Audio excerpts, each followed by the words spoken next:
Bueno, vamos a hablar de insuficiencia aórtica y la valoración ecocardiográfica. Empezamos por la definición de insuficiencia aórtica, que es un flujo de sangre urgitante anómalo en diástole desde la aorta hacia el ventrículo izquierdo. La severidad y su presentación clínica están determinados por la agudeza de la presentación, el volumen regurgitante, la complacencia de la aorta y del ventrículo izquierdo, y la duración de la diástole, lo cual tiene implicancias en el tratamiento médico. Aquellas drogas que prolongan la diástole agravan la insuficiencia aórtica. La insuficiencia aórtica crónica tiene una presentación insidiosa y bien tolerada por la puesta en marcha de mecanismos compensadores, y la insuficiencia aórtica aguda conduce rápidamente a falla cardíaca, constituyendo una urgencia y en algunas etiologías una emergencia con elevada mortalidad. Con respecto a la fisiopatología, la base de los cambios, la base del cambio hemodinámico es la sobrecarga de volumen del ventrículo izquierdo, con el consiguiente aumento de la precarga, y por la ley de Laplace también de la poscarga. Al aumentar el radio aumenta la tensión parietal. Y como dijimos, la insuficiencia aórtica aguda tiene un inicio súbito, que el paciente se torna asintomático con disnea, porque son ineficientes los mecanismos compensadores, hay aumento de las presiones de llenado del ventrículo izquierdo, lo cual se traduce en la circulación pulmonar. Hay un aumento de la presión telediastólica del ventrículo izquierdo, y habitualmente asocia hipotensión y taquicardia compensadora para intentar mantener el gasto. En cambio, la insuficiencia cardíaca crónica, como dijimos, tiene un curso insidioso que puede durar décadas, está presentando una excesiva precarga y una hipertrofia excéntrica compensadora para mantener el gasto cardíaco, y cuando los mecanismos compensatorios son superados, hay un aumento de la presión telediastólica del ventrículo izquierdo. A eso se llama que hay un desacoplado de la carga hemodinámica, y los pacientes se tornan sintomáticos, comienzan con disnea por disfunción ventricular izquierda, y puede aparecer también angina por disminución del flujo de reserva coronaria. Bueno, acá en esta imagen lo que intento mostrar cuáles son los principales determinantes pronósticos de la insuficiencia aórtica. Acá está graficada la mortalidad en la primera gráfica a la izquierda, en base a la clase funcional. Se ve como los pacientes en clase funcional 3-4, en la línea de puntos, tienen un incremento importante de la mortalidad. En la gráfica del medio, el otro determinante importante es el diámetro de fin de sístole, que acá está indexado a la superficie corporal. También hay un aumento brusco de la mortalidad. Y el tercer determinante del pronóstico importante es la fracción de eyección. Como se ve en la línea de puntos, los pacientes con fracción de eyección menor de 35% tiene un incremento importante de la mortalidad. O sea que estos serían los tres determinantes más importantes del pronóstico en la insuficiencia aórtica. Bueno, como en las otras valvulopatías también, para la valoración de la insuficiencia aórtica es fundamental determinar tanto la etiología, el mecanismo que lleva la insuficiencia aórtica, la severidad de la misma, la repercusión sobre el ventrículo izquierdo, o sea, la valoración de la FEB, como dijimos, y el diámetro telesistólico, y la presencia de síntomas. Todos estos elementos determinan el pronóstico y la conducta, ¿no? La intervención valvular. Y el eco transtorácico es la modalidad de elección para la valoración de la insuficiencia aórtica, y si tiene limitaciones, podemos utilizar como herramienta el eco transesofágico, y para complementar la valoración de la aorta, la tomografía, angiotomografía y la resonancia magnética. Ahí en el cuadrito abajo a la derecha tiene algunas indicaciones de cuándo realizar eco transesofágico, cuando la insuficiencia aórtica es significativa, cuando tenemos alguna dificultad para valorar la severidad por el eco transtorácico, para realizar mediciones exactas, cuando tenemos una válvula congénitamente bicúspide o un síndrome de Marfan, cuando hay dudas sobre sobre la severidad de la insuficiencia aórtica que no se puede determinar por el eco transtorácico, todas estas indicaciones, todas estas, ¿cómo es? No me sale la palabra. Cuando tenemos entonces dificultades para la valoración de la severidad con el eco transtorácico, podemos utilizar la valoración transesofágica. Bien, con respecto a la etiología, tenemos dos grupos, ¿tá? Cuando hay anatomía normal de las valvas de la válvula aórtica, ahí hablamos de un mecanismo orgánico o primario, o cuando tenemos dilatación, el otro grupo es cuando hay dilatación de la raíz de la aorta, y ahí hablamos de un mecanismo funcional o secundario, que es la principal causa de insuficiencia aórtica aislada con un 50%. Acá están las etiologías con respecto a las secundarias. Tenemos la dilatación aórtica degenerativa, la necrosis quística de la media asociada, ¿no?, al síndrome de Marfan, la dilatación de la aorta asociada a válvula aórtica bicúspide, la disección de aorta asociada a hipertensión arterial, y ya más alejada la aortitis sifilítica. Y con respecto a las etiologías primarias, en mayores de 75 años, la estenosis aórtica degenerativa con algún grado de insuficiencia, y en presentación ya más aguda, la endocarditis infecciosa o el traumatismo por pérdida de apoyo o sostén de la válvula, la valvulopatía congénita bicúspide, la fiebre reumática, las complicaciones de la valvulotomía con balón y asociadas a las colagenopatías como el lupus o la poliartritis reumatoidea. Con respecto a la clasificación anatómica de la insuficiencia aórtica, utilizamos la clasificación de Carpentier, que es análoga, la misma que utilizamos para la insuficiencia mitral, que se pueden clasificar como de tipo 1, de tipo 2 o de tipo 3, de acuerdo a la movilidad que tiene las valvas de la válvula. Las de tipo 1 son valvas normales, se ve con la aorta dilatada, y la dilatación de la aorta puede ser a nivel del anillo, a nivel sinusal o a nivel sinotubular, que la subclasifican los diferentes grupos que está abajo, ahí como 1A, 1B, 1C, según la porción de la aorta que está dilatada. Después, como de tipo 2, tenemos de tipo, o sea, con movilidad aumentada, tenemos de tipo 2A y de tipo 2B. De tipo 2A, cuando hay prolapso de alguna de las valvas de la válvula, que este prolapso puede ser parcial o puede ser un prolapso total de la valva. Estas generan como hallazgo ecográfico un jet de insuficiencia que es excéntrico, a diferencia del de tipo 1, que el jet es más central. Y las de tipo 2B se ven por perforación de un borde libre de la valva, que también tiene un jet excéntrico de insuficiencia, y las de tipo 3 cuando la movilidad de las valvas está reducida, como la fiebre reumática. Y acá a la derecha hay algunas imágenes de los diferentes tipos. La tipo 1, acá vemos que hay una dilatación de la aorta sinusal. En la tipo 2B vemos acá, esto es una ventana paraesternal eje largo, donde vemos el tracto de salida, acá está la aorta, y donde vemos que hay un prolapso de la valva coronariana derecha, y la de tipo 3, que tenemos ese orificio regurgitante fijo. Bueno. Para la valoración, entonces, el flujo diastólico con Doppler color nos permite estimar la presencia de insuficiencia aórtica y la severidad de la misma. Se prefiere la ventana paraesternal a la vista apical, ya que esta sobreestima el grado de insuficiencia aórtica. Y el set de insuficiencia está influenciado por el gradiente de presión entre la aurícula y el ventrículo, y la complacencia tanto del ventrículo como de la aorta.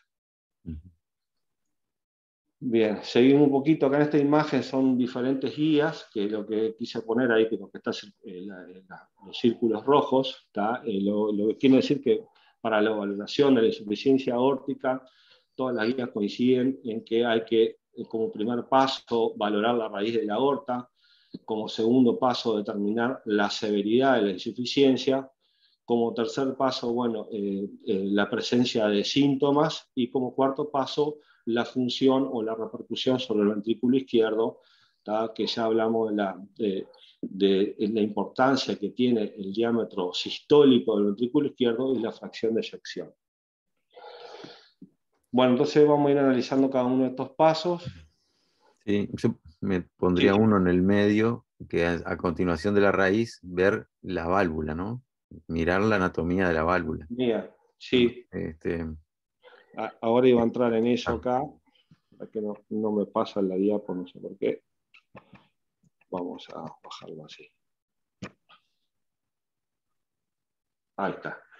Bueno, como decías vos, Arturo, hay que conocer la anatomía normal de la válvula aórtica, que la válvula aórtica normal es una válvula que tiene 3 valvas. Las valvas sigmoideas son finas, tiene una apertura total en sístole con un área normal de 3 centímetros cuadrados y una velocidad aórtica de hasta 1,7 metros sobre segundo.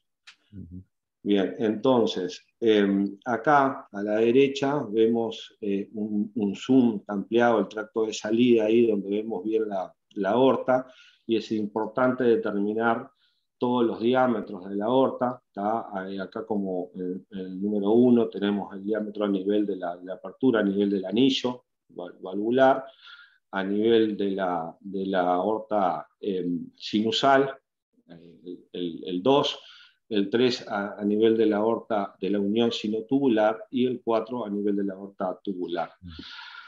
Entonces, como dijimos, de conocer la anatomía normal, acá en esta ventana de abajo, a la izquierda, dice que tiene un eje parasternal largo, y vemos acá el ventrículo derecho, el ventrículo izquierdo, acá está la aurícula izquierda, y la valva que está relacionada con las cavidades derechas es la coronariana derecha, que es esta que está acá, y abajo, la valva que se ve abajo, a veces depende el eje de corte de la insonación, puede ser la coronariana izquierda o la no coronariana. Y para valorar también la anatomía de la válvula, podemos utilizar acá un eje corto paraesternal. Realmente esta imagen no es muy buena, pero acá se ve, habitualmente determinamos si es trivalva la válvula, y se ve arriba la valva coronariana derecha, que acá justamente no se ve, abajo a la derecha la coronariana izquierda, y atrás abajo la no coronariana. Y en esta ventana a veces se puede ver la emergencia de los ostium de las coronarias, ¿no? Hacia arriba el ostium de la coronariana derecha, y acá horizontal, a esta altura más o menos, en esta imagen no se ve el ostium de la coronariana izquierda. perfecto. No sé si quieres decir algo de eso. Sí, dos cosas nomás de estas imágenes que están buenas. Fíjense acá donde se debe medir, en el tracto, en la imagen de la derecha, donde dice abajo de aorta ascendente, ahí se mide en sístole el tracto de salida del ventrículo izquierdo, para las medidas del gasto, de la estenosis aórtica. Ahí donde dice 1 en rojo, eso, en donde se originan los velos, donde están las raíces de los velos, ¿vieron? Ahí, de un velo al otro, se debe medir el tracto de salida del ventrículo izquierdo. Ese es el tracto de salida del ventrículo izquierdo, o anillo aórtico también, pero ahí se mide el tracto. Y después lo otro que quería mostrar, decirle, anda hacia la izquierda, la foto de la izquierda abajo. Fíjese que ahí la válvula está cerrada y se cierra con una distancia equidistante de las paredes. O sea, ustedes fíjense cuando se cierra la válvula, y cuando se abre también, obviamente, pero cuando se cierra, si se abre cuando tiene domo, y cuando se cierra, si hay alguna asimetría en la distancia de ese cierre, de ese punto de coaptación entre los velos, si la distancia es equidistante de las dos paredes, la pared anterior y la pared posterior de la aorta. Porque eso ya les puede poner en la pista de que si no es equidistante, puede ser una válvula patológica. ¿No? Bien, seguimos. Entonces, como primer punto que estuvimos hablando, es importante valorar toda la raíz de aorta y determinar todos los diámetros y ver la anatomía de la válvula, el grosor de las valvas, ¿tá? Y después lo que nos recomiendan es valorar los parámetros de severidad de la insuficiencia aórtica. Como parámetros de severidad lo vamos a ver uno por uno, pero a grandes rasgos tenemos parámetros que son cualitativos, parámetros que son semi-cuantitativos y parámetros cuantitativos. ¿Tá? Como parámetros cualitativos tenemos, por ejemplo, el ancho del jet color sobre el tracto de salida del ventrículo izquierdo, que ahora vamos a ver unas imágenes, que cuando es mayor del 65%, eso no puede poner en pista que la insuficiencia es severa. También en un eje corto para tener al nivel de grandes vasos podemos relacionar el área del jet con el tracto de salida del ventrículo izquierdo, que si nos da eso mayor del 60% nos pone también en pista que puede ser una insuficiencia severa. Acá no está, pero también la profundidad a la cual llega el jet color, si el jet color llega hasta el tracto de salida, eso sería leve. Si el jet color llega hasta los músculos papilares, moderada, y si llega hasta el ápex, sería severa. Después, otros parámetros semicuantitativos es el tiempo de desaceleración, que es la pendiente que hace el espectro de insuficiencia aórtica, que también lo vamos a ver ahora, que cuando la pendiente con el tiempo de desaceleración es mayor a 3 metros sobre segundo, eso nos está hablando de severidad. Otro elemento importante en la valoración de la insuficiencia aórtica, ya que no se modifica con las condiciones de carga, es el tiempo de hemipresión y la vena contracta. El tiempo de hemipresión es cuando tenemos un tiempo de hemipresión corto, menor a 200 milisegundos, eso nos habla de que la insuficiencia es severa. La vena contracta, que ahora vamos a ver qué es y cómo se cuantifica la severidad. Cuando es mayor de 6 milímetros, eso nos habla de severidad. Y después tenemos estos parámetros que ya son parámetros cuantitativos, que lo podemos obtener por diferentes métodos, que también lo vamos a ver, que es el volumen regurgitante. Cuando tenemos un volumen regurgitante mayor de 60 centímetros cúbicos, nos habla de severidad. Lo mismo que cuando la fracción regurgitante es mayor al 50%, es otro parámetro de severidad, y cuando el orificio regurgitante es mayor a 0,3. Y un elemento que nos apoya también en la cuantificación de la severidad es el flujo reverso de la aorta descendente, que cuando este flujo, vamos a verlo ahora en imágenes, es holodiastólico, o sea, ocupa más tiempo la diástole, también nos habla de severidad. Bueno, ahora vamos a ir viendo uno a uno estos puntos que nombré. Y tengan en cuenta que siempre hay que, en las insuficiencias, tanto la mitral, para la mitral también lo vamos a ver, y acá en la insuficiencia aórtica también, con qué presiones estamos trabajando, qué presión, acá en este caso con qué presión diastólica, ¿verdad? Porque eso modifica las características de la insuficiencia. No es lo mismo tener una presión diastólica baja que alta. Una presión diastólica alta puede exagerar una insuficiencia aórtica que no es tal, o sea, que es menor en realidad. Y muchos de estos parámetros que vos nombraste, Martín, son dependientes, ¿verdad?, de las condiciones de carga. Prácticamente todos. Y lo otro o sea, que siempre conviene saber con qué presión se está trabajando. Y lo otro, tener en cuenta que los flujos reversos en la aorta descendente torácica y la abdominal, también, por ejemplo, en pacientes de diálisis, como con fístula, puede haber flujos reversos y no tener insuficiencia aórtica. O sea, son parámetros indirectos. Uno los utiliza después que dijo, bueno, esta insuficiencia aórtica es significativa, me voy a fijar el flujo reverso. Otra posibilidad, paciente febril hiperdinámico, por ejemplo, puede tener flujo reverso en aorta torácica descendente o lo diastólico. Y puede no tener insuficiencia aórtica o tener mínima insuficiencia aórtica, pero están taquicárdicos, hiperdinámicos y tienen flujo reverso. Entonces, uno los utiliza después que evaluó y que vio bien la válvula, ¿tá? Y analizó bien las condiciones de carga y la válvula, para ver después, digamos, para ganar en especificidad, pero una vez que tenés los otros datos, ¿no? Era eso nomás que quería. Bien, y una cosita más para acotar es esta lámina que hay acá, que justamente hay que acostumbrarse a trabajar tanto con la ganancia como la escala Nisquik. Acá esto es una insuficiencia mitral en realidad, pero lo que quiere mostrar la lámina es cómo al cambiar la escala o al cambiar Claro, la ganancia para el mismo paciente podemos sobreestimar o subestimar claro. la insuficiencia. ¿Está? Y lo Pasa que, también para la aórtica, ¿no? Claro. claro, Sí. claro, lo puse por eso por la óptica. Mm. Y la recomendación es ajustar la escala de Nisquik entre 50 y 60 centímetros sobre segundo. Bien. Bien, entonces vamos a ver un poco de todos los parámetros que hablamos, los parámetros cualitativos, ya hablamos de acá tenemos la imagen central esta, ¿tá? Que es un poco lo que decías vos, Arturo, ¿tá? Acá sería el cierre de la válvula aórtica, entonces determinamos el ancho del jet, ¿tá? Y lo dividimos sobre el tracto de salida, ¿tá?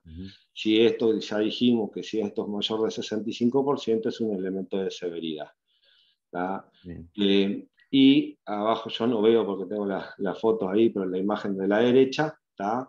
Tiene un eje corto también y uno hace el área del jet, ¿tá? El área del jet sobre el tracto de salida, y si da más de 60% es un elemento de severidad. Y acá arriba, las imágenes que están arriba muestran, también es una ventana para externar eje largo, lo que muestra es un jet excéntrico, que lo que este jet está chocando sobre la valva anterior de la mitral, ¿tá? Y eso puede producir un soplo que se escucha en apex, ¿tá? Acá lo mismo se puede ver en la foto más de la derecha, el mismo efecto como tiembla la valva anterior en modo M. No sé si querés decir algo de eso. No, no, está bien que siempre que hay un jet excéntrico uno tiene que, puede ser que no, pero tiene que sospechar o prolapso o algo primario de la válvula, ¿no? O que sea una bicúspide. Este, Y como por la clasificación de Carpentier ahí va. como Claro. bueno, y acá este jet, solo para acotar nomás, parece llegar hasta los músculos papilares, o sea que parece ser moderado, ¿no? Si ocupa solamente el tracto de salida sería leve, y si llega al apex sería severo. Y después lo otro, la vena contracta se mide a la altura del cierre de la Ahora válvula. voy a eso. Está. Ahora voy a decir porque voy a analizar, capaz que el orden no me quedó muy bien, pero justamente voy a entrar en eso ahora. ¿Tá? El análisis justamente del flujo color, ¿tá? Que está compuesto por tres segmentos, sería este gráfico que hay acá, ¿tá? Que tiene una primera porción que es el área de isovelocidad o la zona de convergencia, que es la primera línea de aliasing, ¿tá?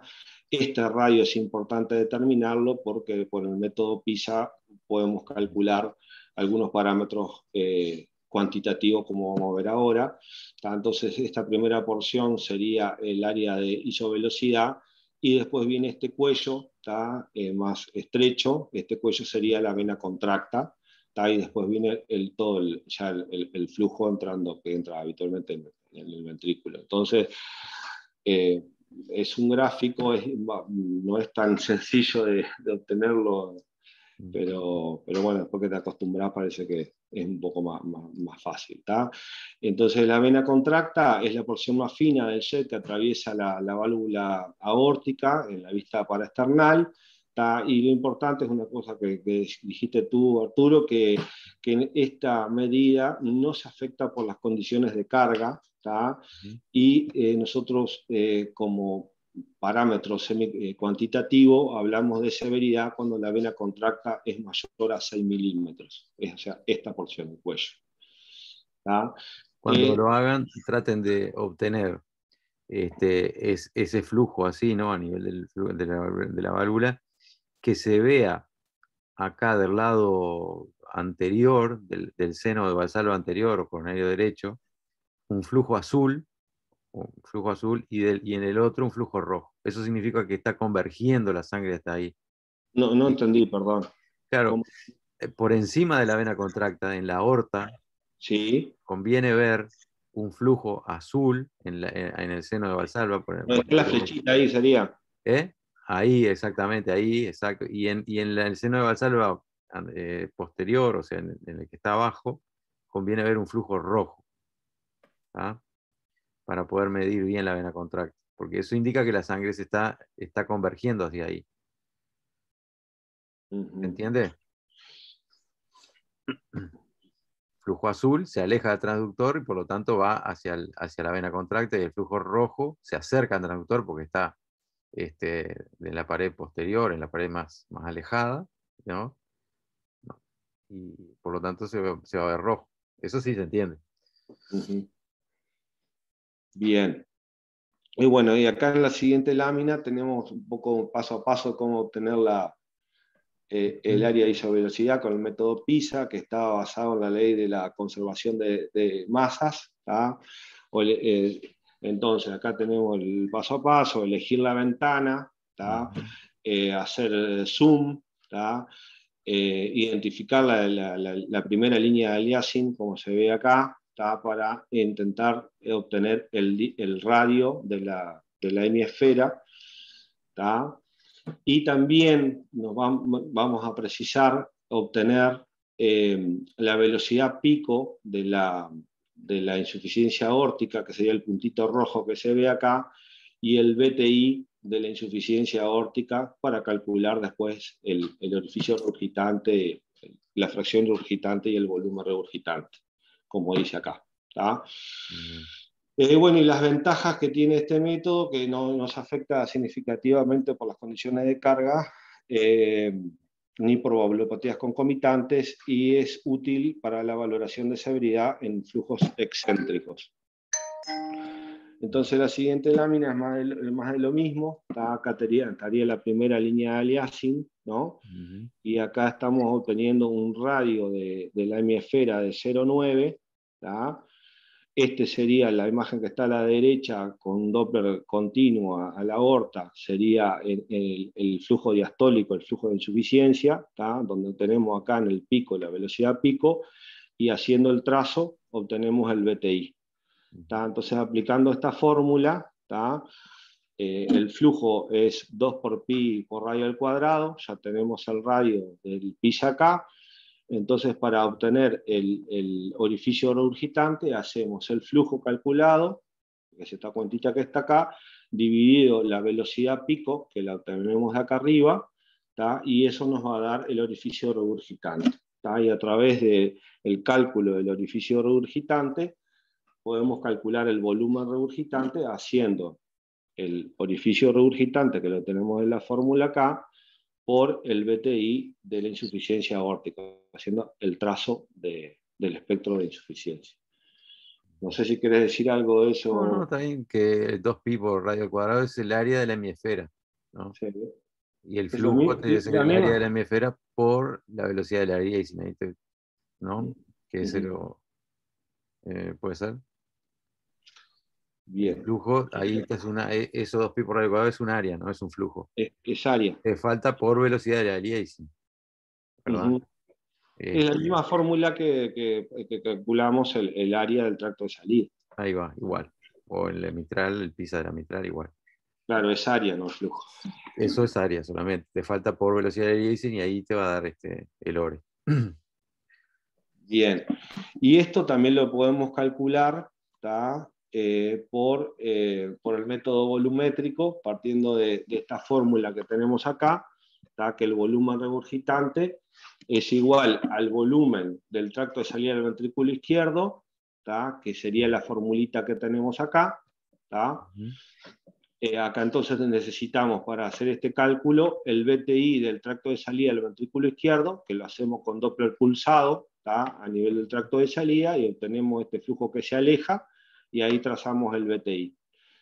Por el área del tracto de salida del ventrículo izquierdo, que es donde tú nos dijiste hoy, que es ahí en la zona del anillo aórtico.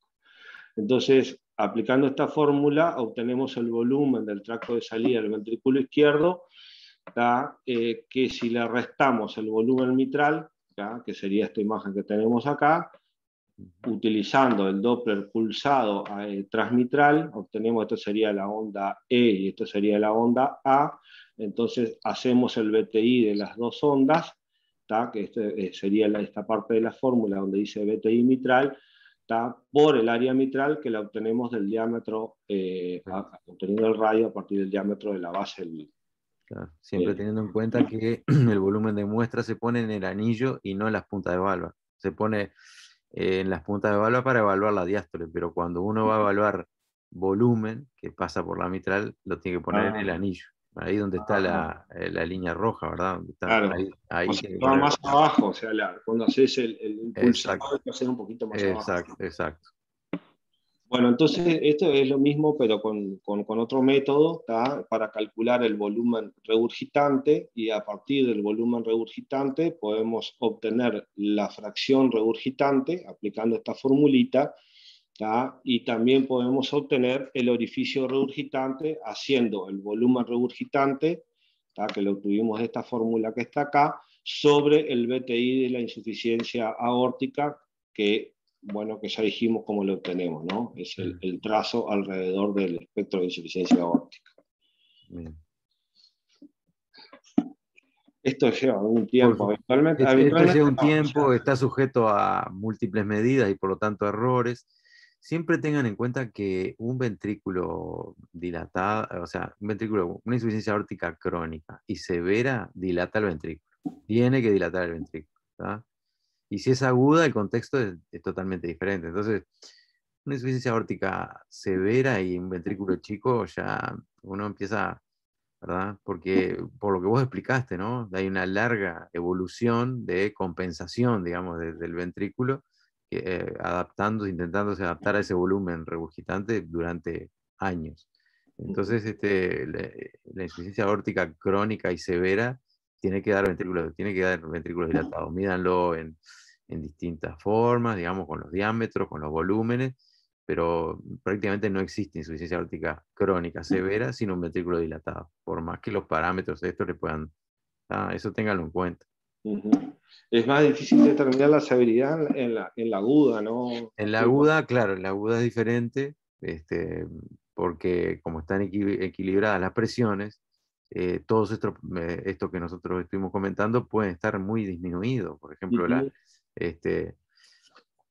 pero digo, el contexto clínico te ayuda, me parece. En la aguda te ayuda porque ves insuficiencia aórtica en un ventrículo que es chico, hiperdinámico, taquicárdico, y ves que hay una insuficiencia aórtica significativa.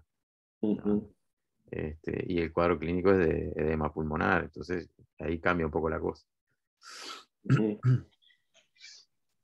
Bien. Bueno, seguimos. ¿Qué nos aporta el Doppler continuo en la insuficiencia aórtica? Este sería el análisis del espectro de insuficiencia aórtica, que lo que tenemos por debajo acá, la densidad, estos serían los glóbulos rojos, o sea que cuando más severa, es más densa el espectro, como se ve en la imagen de la derecha. Entonces, cuando tiene baja densidad y la pendiente de desaceleración es baja, es menor de 2 metros sobre segundo, o sea, estamos hablando de esta línea que está en azul, es más horizontal, esos serían elementos compatibles con una insuficiencia leve, y también depende de la pendiente el tiempo de hemipresión, que es el tiempo de llegar a la mitad, que si es prolongado, eso mayor de 500 milisegundos, nos habla de que la insuficiencia sería leve.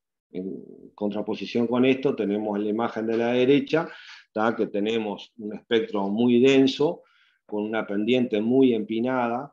Esto es útil para la insuficiencia aórtica severa, que a veces es difícil de valorarla, justamente este signo, como es la pendiente, está súper bien empinada, es un elemento de severidad.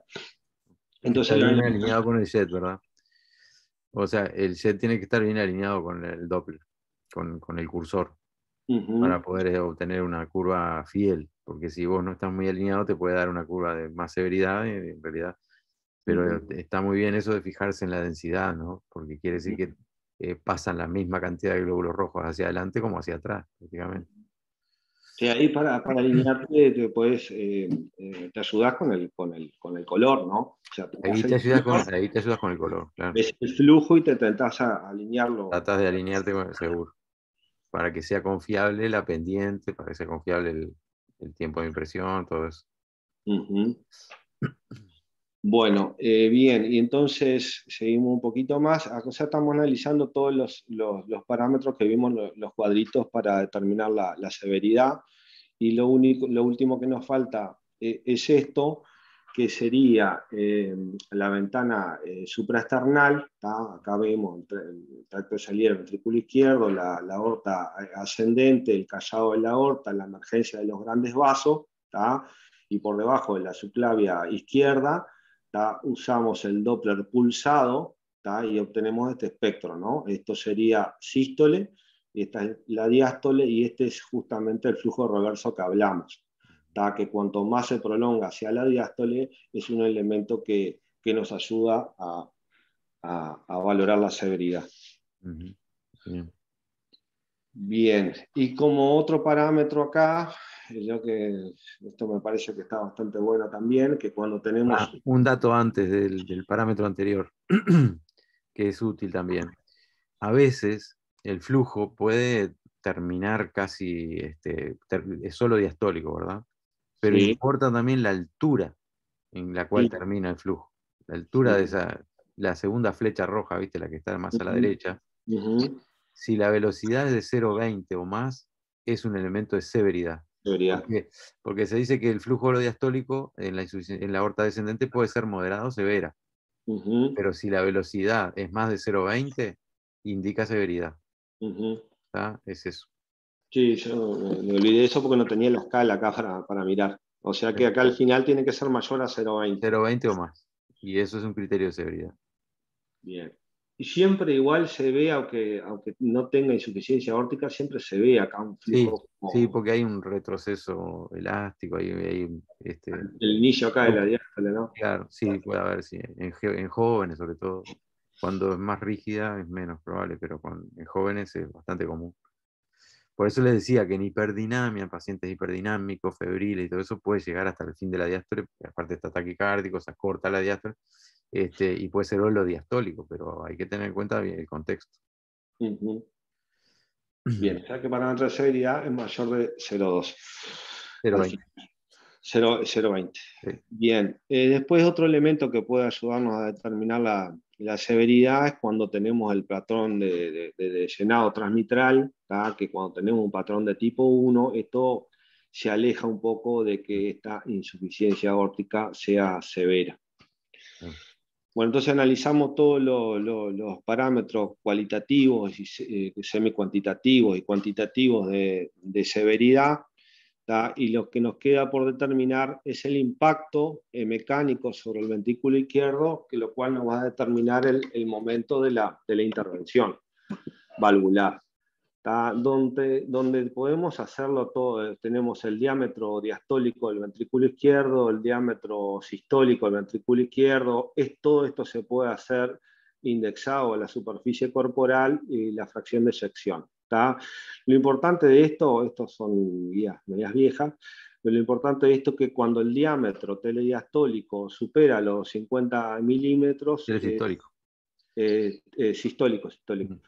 El más importante es el sistólico. Cuando supera los 50 milímetros, sería un indicador de intervención valvular. Lo mismo que la fracción de eyección, acá está determinado por el área de longitud del método de Simpson, cuando la F es menor de 50, también indica intervención. Esto está bueno, esta imagen de la izquierda, porque está bueno para determinar tanto los diámetros diastólicos como sistólicos con el modo M, está bien perpendicular. Acá, esta línea que tenemos acá sería el septum y está la pared lateral. Posterior, inferolateral. inferolateral posterior, y tenemos el máximo diámetro, que sería el diastólico, y este sería el diámetro sistólico. Esta sería la forma supuestamente correcta de medir el diámetro de fin de sístole. Bueno, y la imagen de la derecha es lo mismo. Entonces, con respecto a los parámetros de seguimiento ecográfico, entonces es importante valorar el tamaño del ventrículo izquierdo y su geometría, ya que la sobrecarga de volumen genera siempre un remodelado que lo deja como más abombado, más redondeado al ventrículo. El diámetro telediastólico del ventrículo izquierdo, y todo hace mucha hincapié en el diámetro telesistólico del ventrículo izquierdo. Los volúmenes, todo esto se puede indexar a la superficie corporal y la fracción de eyección. Y como recomendación, en pacientes asintomáticos sin remodelado, podríamos hacer seguimiento con ecocardiografía cada 2 o 3 años, y en pacientes asintomáticos con remodelado ya tenemos que revalorarlo cada 6 meses para definir en conjunto con el cirujano el momento de la intervención valvular. Bueno, por acá, hasta acá llegué, Arturo, no sé si querés muy profundizar buena, más. no, muy completa la presentación, me gustó, la verdad que muy buena. No sé si alguien quiere decir algo o alguna pregunta, pero estuvo muy buena. Yo la corté Práctica. porque había agregado algunas cosas de la clínica y eso, y me parecía que estaba como esto de ecografía, fui acortando, Claro, acortando, y terminé con la presentación media corta. está bien, está bien. No, aparte, digo, después aorta, por ejemplo, se va a hablar aparte, me parece. Es otro tema. Yo creo que está muy bien. Espero que les haya servido. Y bueno, no se me Entonces, ocurre. solo a modo de repaso voy a volver a esta lámina, que sería esta. Entonces es importante determinar la etiología, para lo cual la clasificación, aproximarnos a la clasificación de Carpentier, y así analizar, digo, cuál es, si el flujo es excéntrico, si el flujo es central, determinar conocer la anatomía de las valvas y de la aorta. Y importante después determinar la repercusión sobre el ventrículo izquierdo, de lo cual lo más importante es la fracción de eyección y el diámetro telesistólico, y la presencia de síntomas, porque los determinantes del pronóstico, la insuficiencia aórtica, como vimos en la lámina de arriba, es la clase funcional, el diámetro de fin de sístole y la fracción de eyección. Perfecto. Bien de bien. Buenísimo. No sé. Creo que parece que estamos medio solos. No, no sé si tienen algo que comentar o que preguntar, pero me parece que es eso.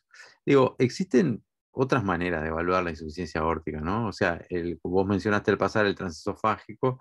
El transesofágico mejora mucho digamos, la definición de la anatomía valvular, puede evaluar el ORE a través del eco tridimensional, que es una cosa muy útil. Y después la resonancia tiene secuencias que se llaman contrastes de fase, que son muy buenas. Vieron que a veces por transtorácico no es fácil evaluar la insuficiencia aórtica. Entonces, la resonancia es un recurso que uno tiene con esa secuencia, que se llama contraste de fase, para evaluar los flujos, y es muy buena, muy exacta para cuantificar. También se puede ver la anatomía, pero para cuantificar la severidad de la insuficiencia aórtica. Yo creo que, no sé si, todavía no les di la clase de resonancia, ¿no? ¿O sí? No. Está. Porque en una que di, cuando les dé, les voy a mostrar. Les voy a mostrar cómo es que se hace, cómo que se ve esa secuencia y cómo se estiman las insuficiencias. Eso nos permite también evaluar flujos anterógrados, evaluar QPQS en distintas cardiopatías, incluso la estenosis aórtica. O sea, es lástima. Nosotros no lo tenemos todavía en el hospital, esa secuencia, pero es muy, muy buena para evaluar insuficiencias valvulares, sobre todo aórtica y pulmonar. Y de strain y ecotrans esofágico vas a dar alguna clase después, Arturo. Bueno, de transesofágico, sí, estaría bueno. Es cierto, es una buena idea. Creo que estamos aprendiendo, o sea, estamos manejando el eco transtorácico con Sí. más forma más cotidiana, pero la verdad, por lo menos en el centro que estoy yo, que los transesofágicos son muy de vez en cuando, no hay muchos, entonces cuesta un poco. Sí, es cierto, no está en el programa transesofágico, ¿no? Sí, debería estar. Creo que no. Para ver las indicaciones, las utilidades, lo que uno puede ver. Me parece que eso estaría bueno. No sé si está en alguno en alguno de los puntos, pero lo tendremos que incorporar.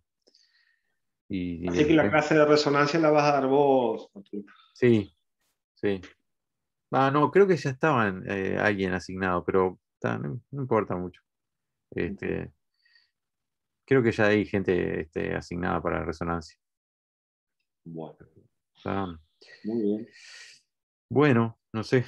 ¿La dejamos por acá entonces? La dejamos por acá. Estuvo muy 40 bien. minutos, fuimos volando hoy. Bueno, nos vemos el jueves que viene entonces. Bueno, muchas gracias. Bueno. Bien, gracias. Gracias a usted. Gracias.